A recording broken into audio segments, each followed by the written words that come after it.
भारत के 125 करोड़ नागरिक नया संकल्प, नई उमंग, नया जोश, नए सपने लेकर नववर्ष का स्वागत करेंगे। दिवाली के तुरंत बाद हमारा देश ऐतिहासिक शुद्धि यज्ञ का गवाह बना है।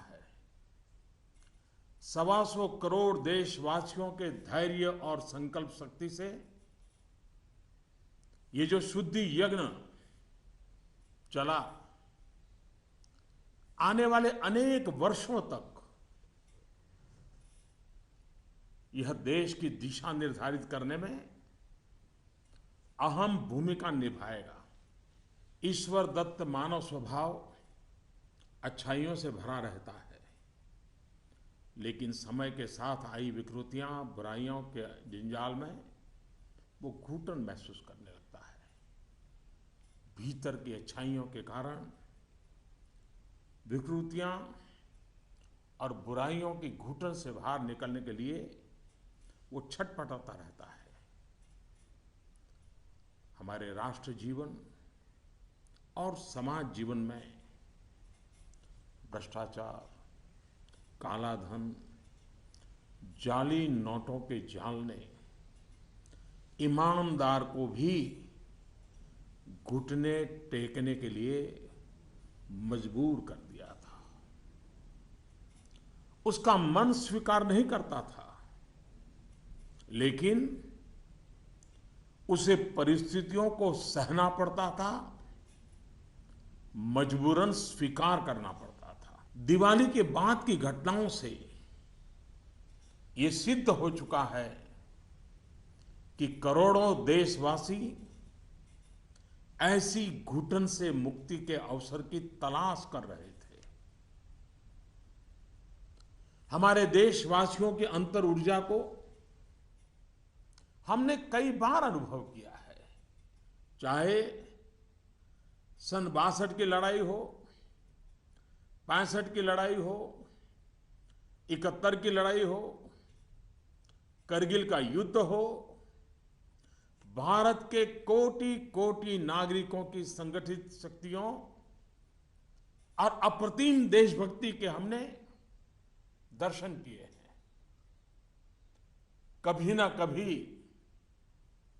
बुद्धिजीवी वर्ग इस बात की चर्चा जरूर करेगा कि बाह्य शक्तियों के सामने तो देशवासियों का संकल्प सहज बात है, लेकिन जब देश के कोटि कोटि नागरिक अपने ही भीतर घर कर गई बीमारियों के खिलाफ, बुराइयों के खिलाफ, विकृतियों के खिलाफ लड़ाई लड़ने के लिए मैदान में उतरते हैं, तो वो घटना हर किसी को नए सिरे से सोचने के लिए प्रेरित करती है।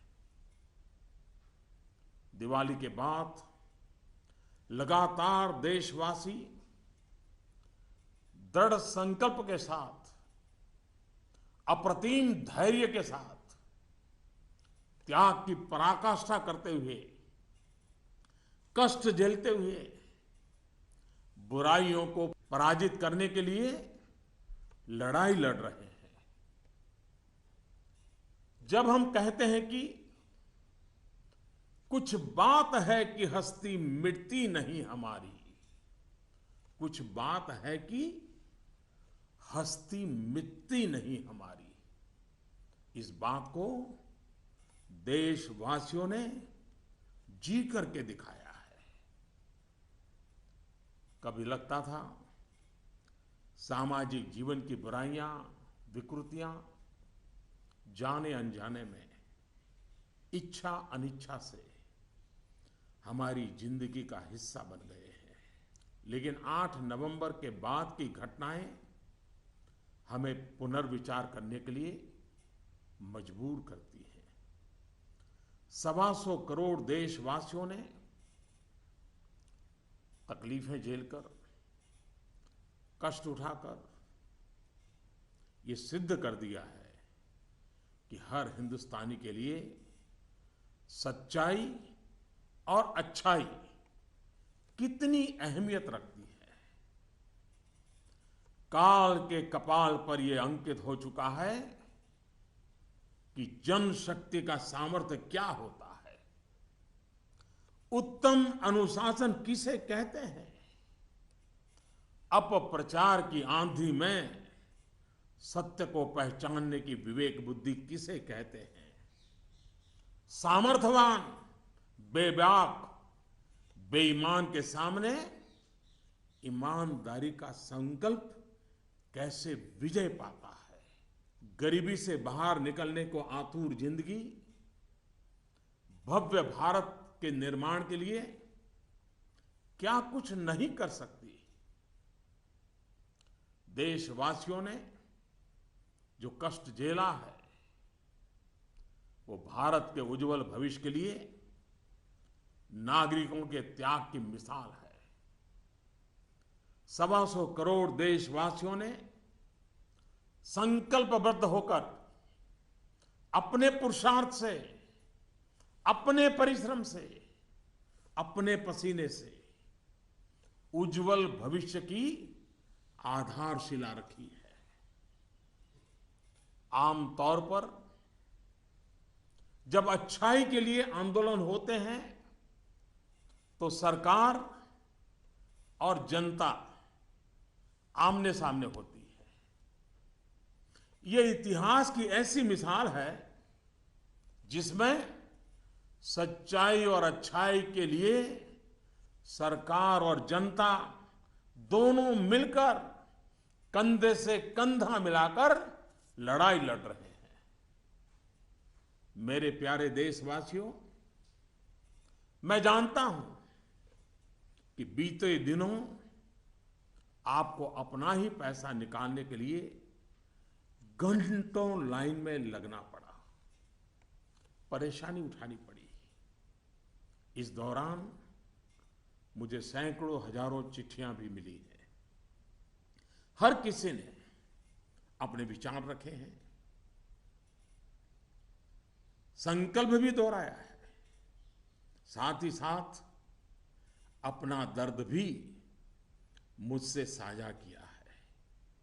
इन सब में एक बात मैंने हमेशा अनुभव की, आपने मुझे अपना मानकर के बातें कही हैं। भ्रष्टाचार, कालाधन, जाली नोट के खिलाफ लड़ाई में आप एक कदम भी पीछे नहीं रहना चाहते हैं। आपका ये प्यार आशीर्वाद की तरह है। अब प्रयास यह है कि नववर्ष में हो सके उतना जल्दी बैंकों को सामान्य स्थिति की तरफ ले जाया जाए। सरकार में इस विषय से जुड़े सभी जिम्मेदार व्यक्तियों से कहा गया है कि बैंकिंग व्यवस्था को सामान्य करने पर ध्यान केंद्रित किया जाए। विशेषकर ग्रामीण इलाकों में, दूर दराज वाले इलाकों में प्रोएक्टिव होकर के हर छोटी से छोटी कमी को दूर किया जाए ताकि गांव के नागरिकों की, किसानों की कठिनाइयां खत्म हो। प्यारे भाइयों और बहनों, हिंदुस्तान ने जो करके दिखाया है, ऐसा विश्व में तुलना करने के लिए कोई उदाहरण नहीं है। बीते कुछ वर्षों में 1000 और 500 के नोट सामान्य प्रचलन में कम और पैरेलल इकोनॉमी में ज्यादा चल रहे थे। हमारी समकक्ष जो अर्थव्यवस्था वाले देशों में भी इतना कैश नहीं होता जितना हमारे यहां पहाड़ के पहाड़ हो गए। हमारी अर्थव्यवस्था में बेतहाशा बढ़े हुए नोट महंगाई बढ़ा रहे थे, कालाबाजारी बढ़ा रहे थे, देश के गरीब से उसका अधिकार छीन रहे थे। अर्थव्यवस्था में कैश का अभाव, नगद का अभाव तकलीफदेह है। तो हम ये भी न भूले, कैश का प्रभाव, नगद का प्रभाव और अधिक तकलीफदेह होता है। हमारा ये प्रयास है कि इसका संतुलन बना रहे। एक बात में सभी अर्थशास्त्रियों की सहमति है कि कैश अथवा नगद अगर अर्थव्यवस्था से बाहर होते हैं तो विपत्ति है। वही कैश या नकद अगर अर्थव्यवस्था की मुख्य धारा में हो तो विकास का साधन बनता है। इन दिनों करोड़ों देशवासियों ने जिस धैर्य, अनुशासन और संकल्प शक्ति के दर्शन कराए हैं, अगर आज लाल बहादुर शास्त्री होते, जयप्रकाश नारायण होते, राम मनोहर लोहिया होते, कामराज जी होते, तो अवश्य देशवासियों को भरपूर आशीर्वाद देते। किसी भी देश के लिए ये एक शुभ संकेत है कि उसके नागरिक कानून और नियमों का पालन करते हुए गरीबों की सेवा में सरकार की सहायता के लिए मुख्य धारा में वापस आना चाहते हैं। इन दिनों इतने अच्छे अच्छे उदाहरण सामने आए हैं जिसका वर्णन करने में हफ्तों बीत जाए। नकद में कारोबार करने पर मजबूर अनेक नागरिकों ने कानून नियम का पालन करते हुए मुख्य धारा में आने की इच्छा प्रकट की है। यह अप्रत्याशित है और सरकार इसका स्वागत करती है। मेरे प्यारे देशवासियों, हम कब तक सच्चाइयों से मुंह मोड़ते रहेंगे? मैं आपके सामने एक जानकारी साझा करना चाहता हूं और इसे सुनने के बाद या तो आप हंस पड़ेंगे या फिर आपका गुस्सा फूट पड़ेगा। आपको जानकर के हैरानी होगी, सरकार के पास दर्ज की गई जानकारी के हिसाब से देश में सिर्फ और सिर्फ 24 लाख लोग ये स्वीकारते हैं कि उनकी आय 10 लाख रुपये सालाना से ज्यादा है। क्या किसी देशवासी के गले ये बात उतरेगी? आप भी अपने आसपास बड़ी बड़ी कोठियां, बड़ी बड़ी गाड़ियां देखते ही होंगे। देश के बड़े बड़े शहरों को ही देखें तो किसी एक शहर में आपको सालाना 10 लाख से अधिक आय वाले लाखों लोग मिल जाएंगे। क्या आपको नहीं लगता कि देश की भलाई के लिए ईमानदारी के आंदोलन को और अधिक ताकत देने की जरूरत है?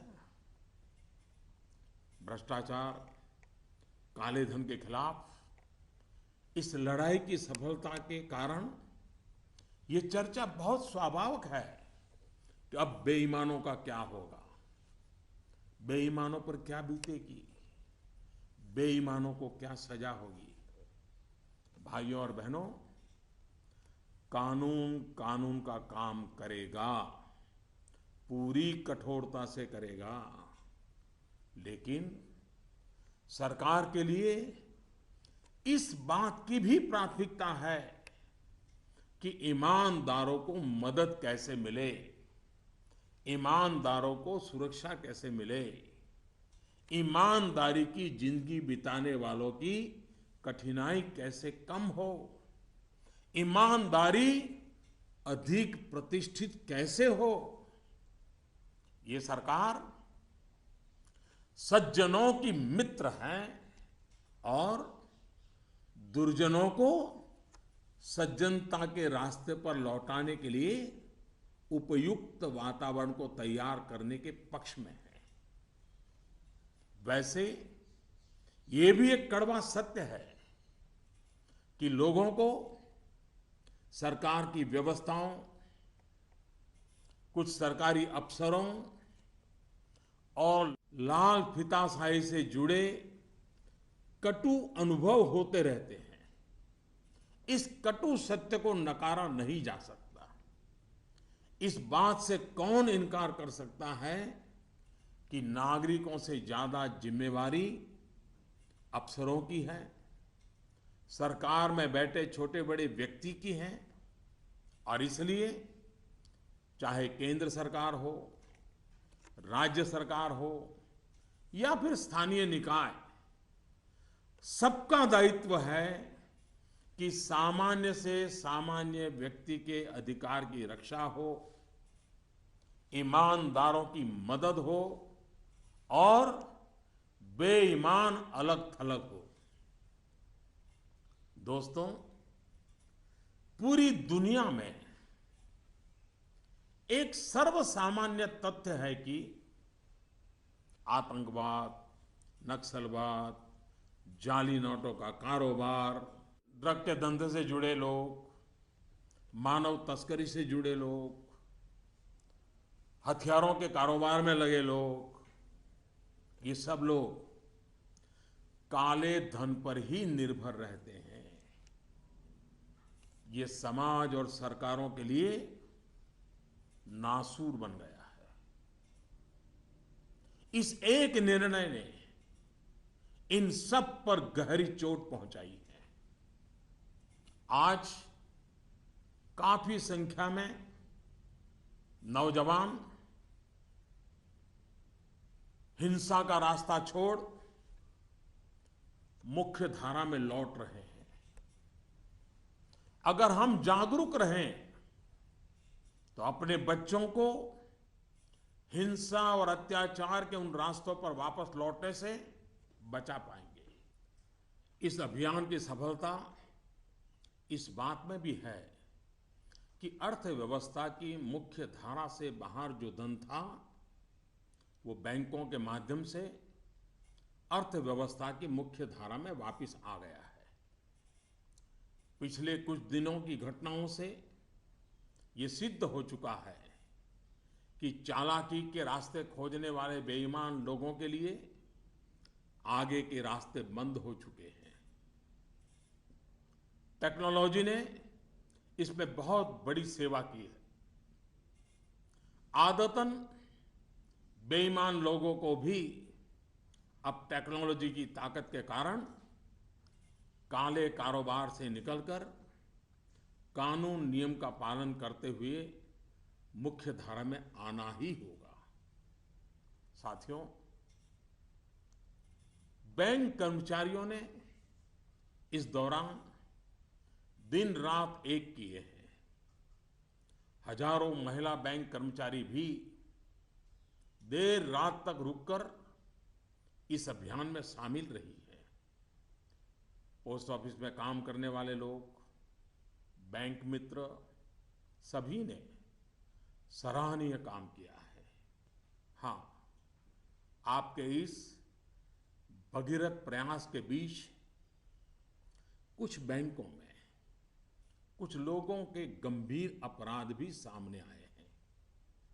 कहीं कहीं सरकारी कर्मचारियों ने भी गंभीर अपराध किए हैं और आदतन फायदा उठाने का निर्लज्ज प्रयास भी हुआ है। इन्हें बख्शा नहीं जाएगा। भाइयों बहनों, देश के बैंकिंग सिस्टम के लिए एक स्वर्णिम अवसर है। इस ऐतिहासिक अवसर पर मैं देश के सभी बैंकों से आग्रहपूर्वक एक बात कहना चाहता हूं। इतिहास गवाह है कि हिंदुस्तान की बैंकों के पास एक साथ इतनी बड़ी मात्रा में, इतने कम समय में धन का भंडार पहले कभी नहीं आया था। बैंकों की स्वतंत्रता का आदर करते हुए मेरा आग्रह है कि बैंक अपनी परंपरागत प्राथमिकताओं से बाहर निकलकर अब देश के गरीब, निम्न मध्यम वर्ग और मध्यम वर्ग को केंद्र में रखकर अपने कार्य का आयोजन करें।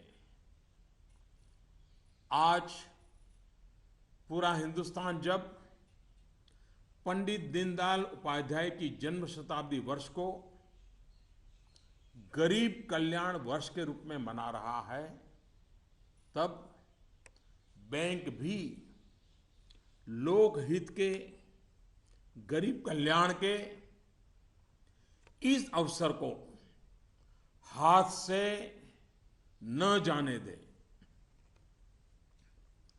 हो सके उतना जल्दी लोकहित में उचित निर्णय करें और उचित कदम उठाएं। जब निश्चित लक्ष्य के साथ नीति बनती है, योजनाएं बनती हैं, तो लाभार्थी का सशक्तिकरण तो होता ही है, साथ साथ इसके तात्कालिक और दूरगामी फल भी अवश्य मिलते हैं। पाई पाई पर बारीक नजर रहती है और इससे अच्छे परिणामों की संभावना भी पक्की होती है। गांव, गरीब, किसान, दलित, पीड़ित, शोषित, वंचित और हमारी महिलाएं जितनी सशक्त होगी, आर्थिक रूप से अपने पैरों पर खड़ी होगी, देश उतना ही मजबूत बनेगा और विकास भी उतना ही तेज होगा। सबका साथ, सबका विकास, इस ध्येय वाक्य को चरितार्थ करने के लिए नववर्ष की पूर्व संध्या पर देश के 125 करोड़ नागरिकों के लिए सरकार कुछ नई योजनाएं ला रही है। दोस्तों, स्वतंत्रता के इतने साल बाद भी देश में लाखों गरीबों के पास अपना घर नहीं है। जब अर्थव्यवस्था में काला धन बढ़ा तो मध्यम वर्ग की पहुंच से घर भी खरीदना दूर हो गया था। गरीब, निम्न मध्यम वर्ग और मध्यम वर्ग के लोग घर खरीद सकें, इसके लिए सरकार ने कुछ बड़े फैसले लिए हैं। अब प्रधानमंत्री आवास योजना के तहत शहरों में इस वर्ग को नए घर देने के लिए 2 नई स्कीमें बनाई गई हैं। इसके तहत 2017 में घर बनाने के लिए 9 लाख रुपए तक के कर्ज पर ब्याज में 4% की छूट और 12 लाख रुपए तक के कर्ज पर ब्याज में 3% की छूट दी जाएगी। सरकार ने प्रधानमंत्री आवास योजना के तहत गांवों में बनने वाले घरों की संख्या को बढ़ा दिया है। यानी जितने घर पहले बनने वाले थे उससे 33% ज्यादा घर बनाए जाएंगे। गांवों के निम्न मध्यम वर्ग और मध्यम वर्ग के लोगों की जरूरतों को ध्यान में रखते हम एक नई योजना शुरू करने जा रहे हैं। 2017 में गांव में रहने वाले जो लोग अपने घर का निर्माण करना चाहते हैं या पुराने घर में कोई विस्तार करना चाहते हैं, एक दो कमरे और बनाना चाहते हैं, ऊपर एक आध नई मंजिल बनाना चाहते हैं, उन्हें 2 लाख रुपए तक के ऋण में 3% ब्याज की छूट दी जाएगी। दोस्तों, बीते दिनों चारों तरफ ऐसा वातावरण बना दिया गया था कि देश की कृषि बर्बाद हो गई है। ऐसा वातावरण बनाने वालों को मेरे देश के किसानों ने करारा जवाब दिया है। पिछले वर्ष की तुलना में इस वर्ष रबी की बुआई में 6% ज्यादा वृद्धि हुई है। फर्टिलाइजर भी 9% ज्यादा उठाया गया है। सरकार ने इस बात का लगातार ध्यान रखा कि किसानों को बीज की दिक्कत ना हो, खाद की किल्लत ना हो, कर्ज लेने में परेशानी ना आए। अब किसान भाइयों के हित में कुछ और अहम निर्णय भी लिए गए हैं। डिस्ट्रिक्ट कोऑपरेटिव सेंट्रल बैंक और प्राइमरी सोसाइटी से जिन किसानों ने खरीफ और रबी की बुआई के लिए कर्ज लिया था, उस कर्ज के 60 दिन का ब्याज सरकार वहन करेगी और किसानों के खातों में ट्रांसफर करेगी। कोऑपरेटिव बैंक और सोसाइटी से किसानों को और ज्यादा कर्ज मिल सके, इसके लिए उपाय किए गए हैं। नाबार्ड ने पिछले महीने 21,000 करोड़ रुपए की व्यवस्था की थी। अब सरकार इसे लगभग 2 गुना करते हुए इसमें 20,000 करोड़ रुपए और जोड़ रही है।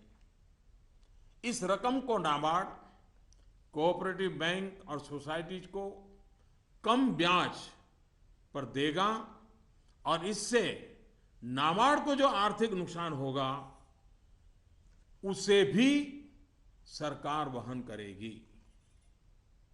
सरकार ने यह भी तय किया है कि अगले 3 महीने में 3 करोड़ किसान क्रेडिट कार्डों को रुपे कार्ड में बदला जाएगा। किसान क्रेडिट कार्ड में एक कमी यह थी कि पैसे निकालने के लिए बैंक जाना पड़ता था। अब जब किसान क्रेडिट कार्ड को रुपे कार्ड में बदल दिया जाएगा तो किसान कहीं पर भी अपने कार्ड से खरीद बिक्री कर पाएगा। भाइयों और बहनों, जिस प्रकार देश की अर्थव्यवस्था में कृषि का महत्व है, उसी प्रकार विकास और रोजगार के लिए लघु और मध्यम उद्योग, जिसे एमएसएमई भी कहते हैं, इसका भी महत्वपूर्ण योगदान है।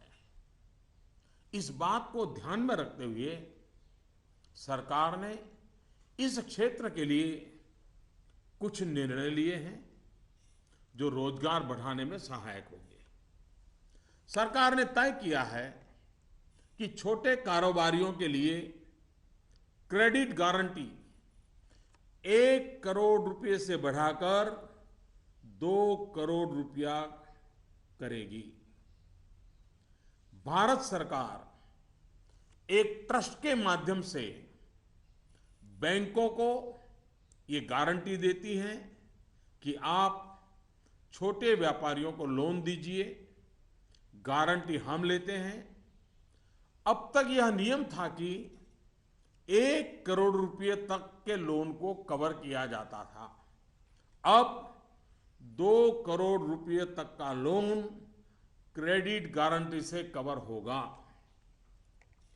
एनबीएफसी यानी कि नॉन बैंकिंग फाइनेंशियल कंपनी से दिया गया लोन भी इसमें कवर होगा।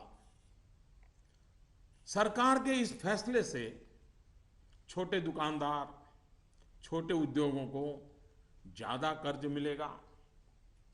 गारंटी का खर्च केंद्र सरकार द्वारा वहन करने के कारण इन पर ब्याज दर भी कम होगी।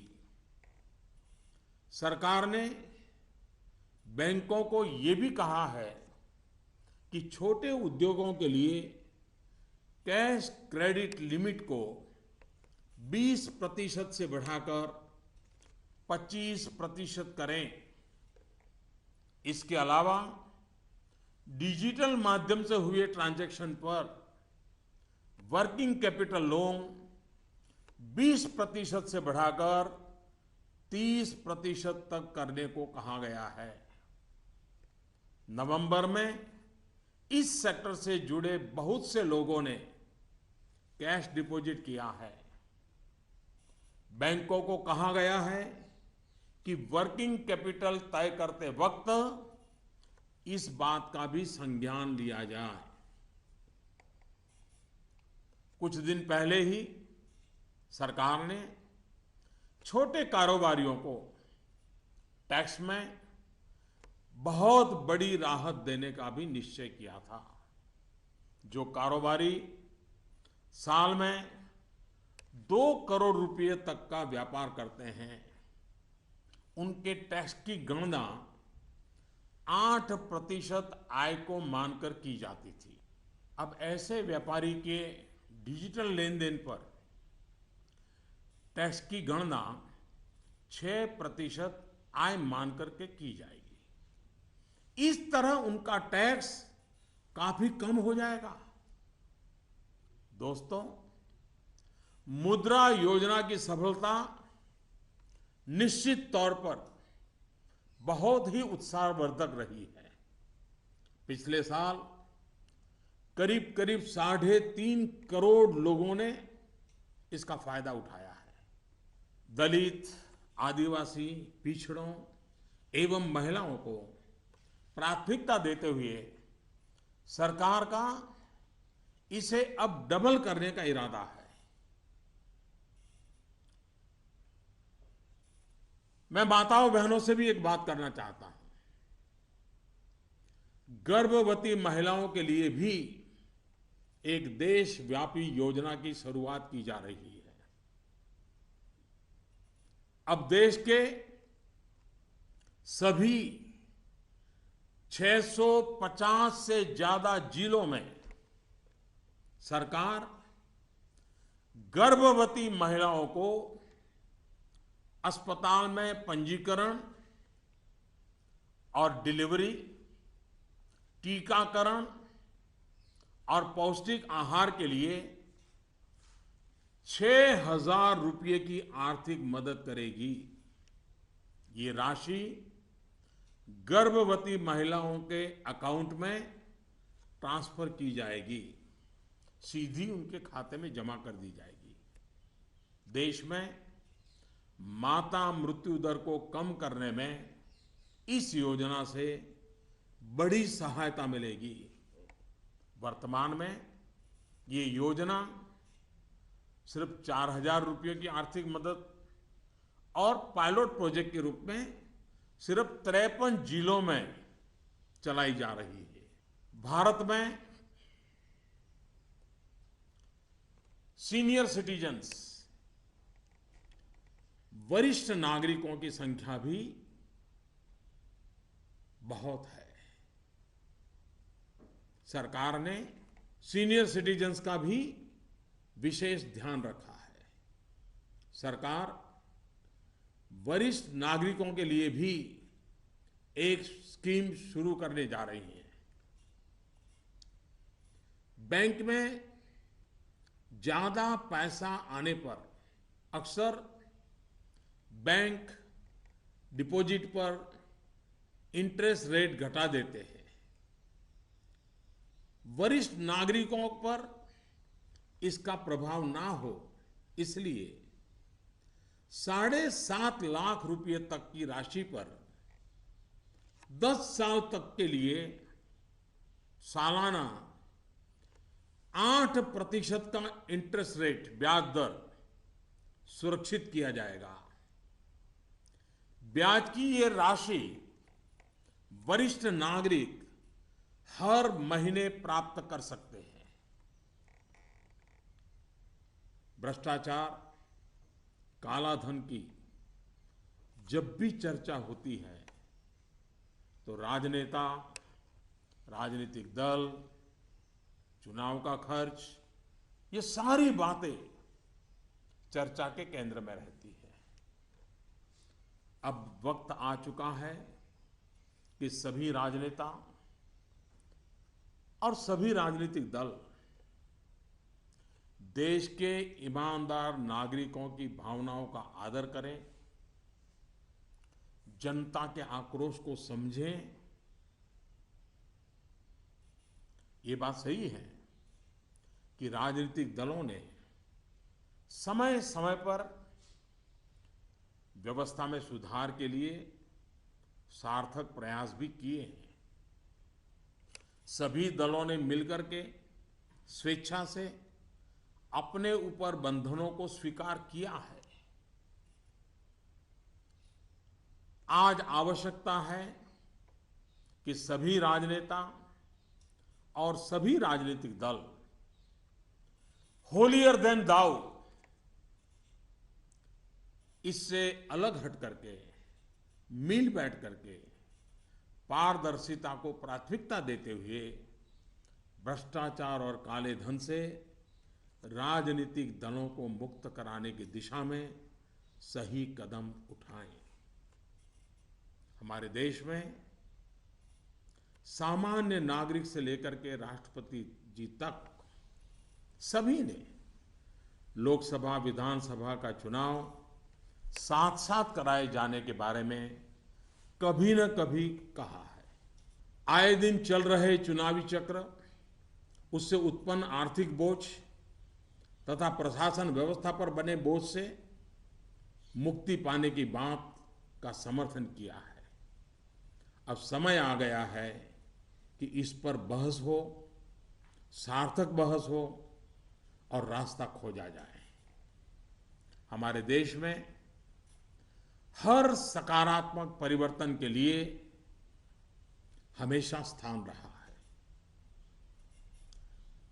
अब डिजिटल लेन देन, ऑनलाइन पेमेंट या ई पेमेंट को लेकर के समाज में काफी सकारात्मक परिवर्तन देखा जा रहा है। ज्यादा से ज्यादा लोग इससे जुड़ रहे हैं। कल ही सरकार ने बाबा साहेब भीमराव अंबेडकर के नाम पर डिजिटल ट्रांजैक्शन के लिए पूरी तरह एक स्वदेशी प्लेटफॉर्म भीम लॉन्च किया है।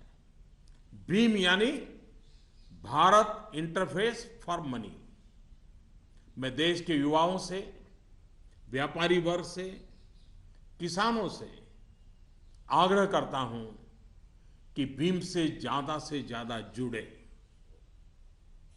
साथियों, दिवाली के बाद जो घटनाक्रम रहा, निर्णय हुए, नीतियां बनी, इनका मूल्यांकन अर्थशास्त्री तो करेंगे ही, लेकिन अच्छा होगा कि देश के समाजशास्त्री, इतिहासविद भी इस पूरे घटनाक्रम, निर्णय और नीतियों का मूल्यांकन करें। एक राष्ट्र के रूप में भारत का गांव, गरीब, किसान, युवा, पढ़े लिखे, अनपढ़, पुरुष, महिला, सबने अप्रतिम धैर्य और लोक शक्ति का दर्शन कराया है। कुछ समय के बाद 2017 का नया वर्ष प्रारंभ होगा। आज से ठीक 100 साल पहले 1917 में महात्मा गांधी के नेतृत्व में चंपारण में पहली बार सत्याग्रह का आंदोलन आरंभ हुआ था। इन दिनों हमने देखा कि 100 वर्ष के बाद भी हमारे देश में सच्चाई और अच्छाई के प्रति सकारात्मक संस्कार का मूल्य है। आज महात्मा गांधी नहीं है, परंतु उनका यह मार्ग जो हमें सत्य का आग्रह करने के लिए प्रेरित करता है, वह सर्वाधिक उपयुक्त है। चंपारण सत्याग्रह की शताब्दी के अवसर पर हम फिर एक बार महात्मा गांधी का पुण्य स्मरण करते हुए सत्य के आग्रही बनेंगे तो सच्चाई और अच्छाई की पटरी पर आगे बढ़ने में कोई कठिनाई नहीं आएगी। भ्रष्टाचार और काले धन के खिलाफ इस लड़ाई को हमें रुकने नहीं देना है। सत्य का आग्रह संपूर्ण सफलता की गारंटी है। 125 करोड़ का देश हो, 65% जनसंख्या 35 साल से कम उम्र के नौजवानों की हो, साधन भी हो, संसाधन भी हो और सामर्थ्य में कोई कमी ना हो, ऐसे हिंदुस्तान के लिए कोई कारण नहीं है कि हमारा देश अब पीछे रह जाए। नववर्ष की नई किरण नई सफलताओं का संकल्प लेकर के आ रही है। आइए हम सब मिलकर चल पड़े, बाधाओं को पार करते चले, एक नए उज्जवल भविष्य का निर्माण करें। बहुत बहुत धन्यवाद। जय Hind.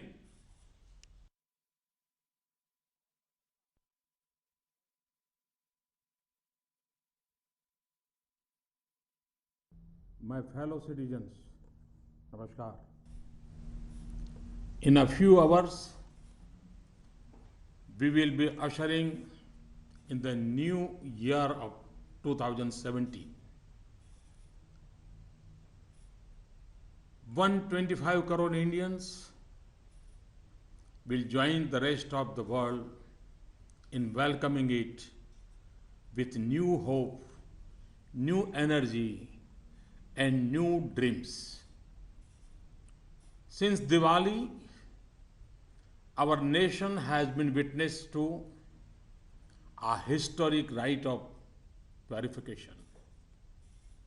The patience, discipline, and resolve displayed by 125 crore Indians will play a critical role in shaping the future of the nation for years to come. In God's creation, humans are endowed with fundamental goodness. With time, the distortions of badness creep in. People feel suffocated in a bad environment and struggle to come out of it. Corruption, black money, and counterfeit notes had become so rampant in India's social fabric that even honest people were brought to their knees. People were forced by circumstances in defiance of their inherent goodness it seems at times that evils and corruptions of society, knowingly or unknowingly, intentionally or unintentionally, had become a part of our daily lives.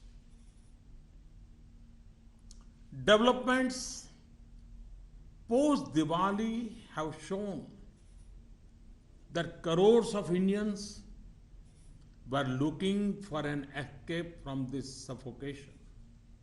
We have, during the external aggressions of 1962, 1965, 1977, and Kargil, witnessed the intrinsic strength of our citizens, such as collective energy and patriotism, is understandable in the face of external threats. However, when crores of Indians unite to fight a war against internal evils, it is unparalleled. Indians have, with firm resolve and infinite patience, faced difficulties with a smile, redefining the concept of sacrifice. We have lived these ideals. 125 crore Indians have shown in their fortitude the importance we place in truth and goodness. This has been written on the sands of time. Indians have displayed the strength of people power, utmost discipline, and the ability to discern the truth in a storm of disinformation. They have shown that resolute honesty can defeat dishonesty. They have shown how much even people trapped in poverty are willing to do to build a glorious India. The people, through persistence, sweat, and toil, had demonstrated to the world an unparalleled example of citizen sacrifice for the brighter future of nation. Usually, when people's movements have arisen, the people and the government have been at loggerheads. It is historic that both the people and the government are on the same side in this battle against evil. The government is well aware that in this period you had to queue up and face difficulty in withdrawing your own money. I received letters from many people. They have shared their pain and sorrow with me, but also emphasized their support. You have talked to me as one of your own. In this fight against corruption and black money, it is clear that you wish to walk shoulder to shoulder with us. For us in government, this is a blessing. My effort is to take the banking system to normalcy as fast as possible in the new year. I have asked all concerned officers in the government to focus their attention to this task. They have especially been told to proactively resolve the problems in rural and remote areas.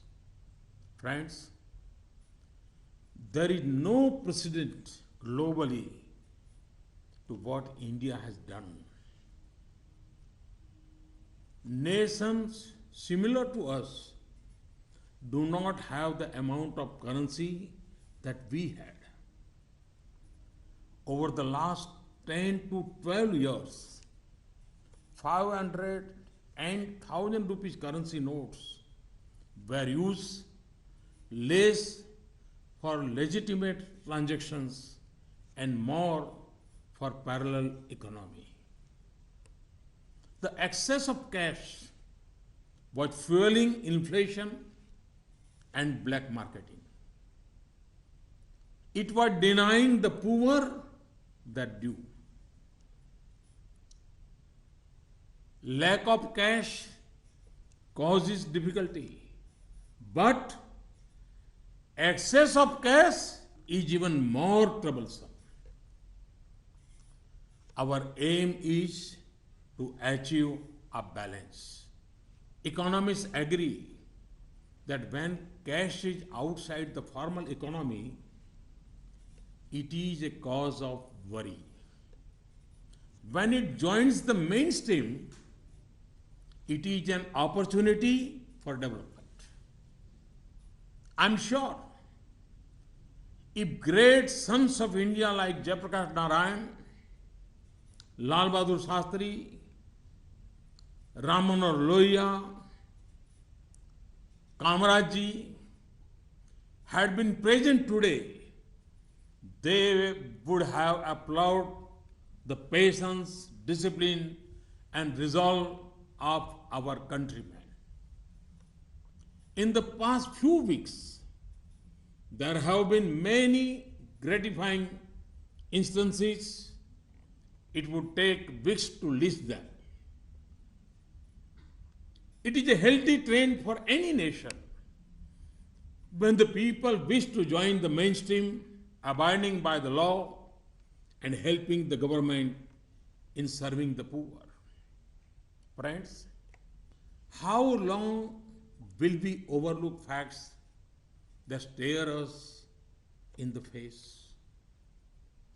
I wish to share some information with you which will either make you laugh or make you angry.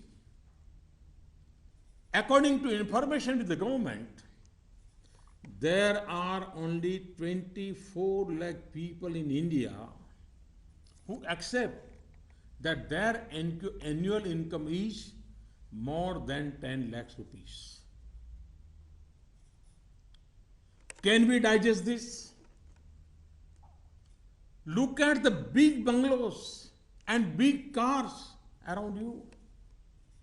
If we look at any big city, it would have lakhs of people with annual income of more than 10 lakh. Do you not feel that for the good of the country, this movement for honesty need to be further strengthened? In this fight against corruption and black money, it is natural to debate the fate of the dishonest. What punishment will they get? The law will take its own course with its full force.